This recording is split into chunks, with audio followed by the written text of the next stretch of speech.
To be honest with you, it's a chicken and egg, because you're not going to get a good and enabling legal environment unless you have a successful program that the authorities can see and can visit and can try to understand.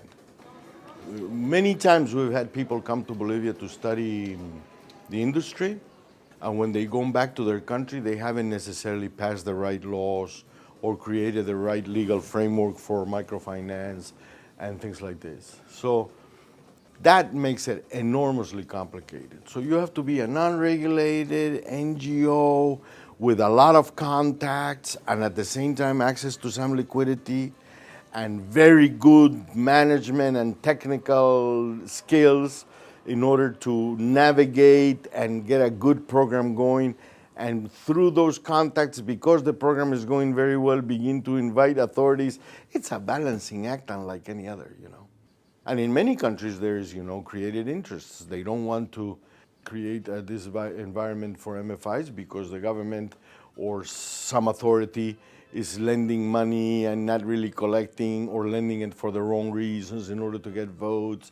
So it's very complicated. I would say that I have friends who have gone to countries and tried to change the law before starting. That takes forever, if it ever happens. No?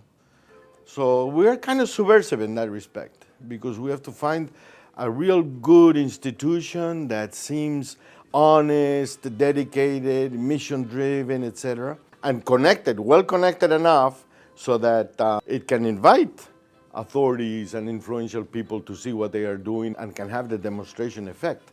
And at the same time, on top, don't forget, this institution has to have enough access to liquidity so that if it's very successful, I'll tell you, the day BancoSol opened, we didn't have a dime in the safe box. We completely ran out of money and out of sources. And by then we already had like a $3 million portfolio, and we had scratched money from everywhere we could. You can't imagine.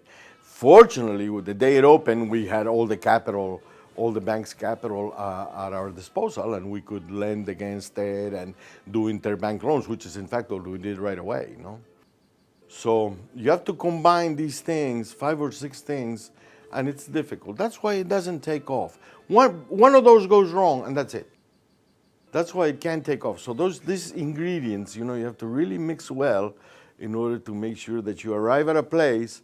Just when you arrive there, the legal environment is changed, and you have the conditions that you can become commercial. What happened now in Syria? In Syria, finally they said, okay, lending is allowed. And they created a special type of Société Anonyme, I don't know what it's called in English, limited company that can lend. So, boy, my advice is, I don't know, make sure these 5 elements are somehow in your favor, and conspire to manage them. That's how I feel. Yeah.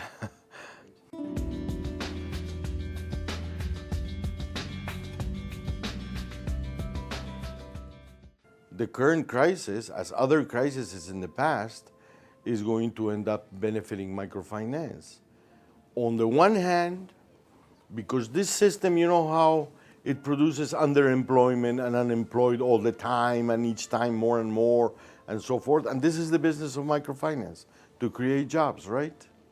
And on the other hand, having little access to money makes you more strict, makes you more careful.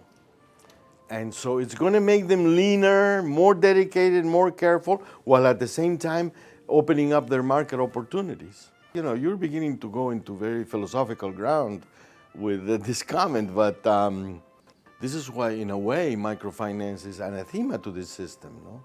It thrives on its mistakes and on its weaknesses, and at the same time, those very weaknesses allow it to be more rigorous with itself, more dedicated. I don't know who it was that said that. The companies that are born during times of recession and depression turn out to last a lot longer than the ones who are born in times of prosperity. Something like that. So Maybe some institutions will be caught in some liquidity bind and they'll have to close or, I don't know, do something strange. But normally the crisis helps you. Normally, I think.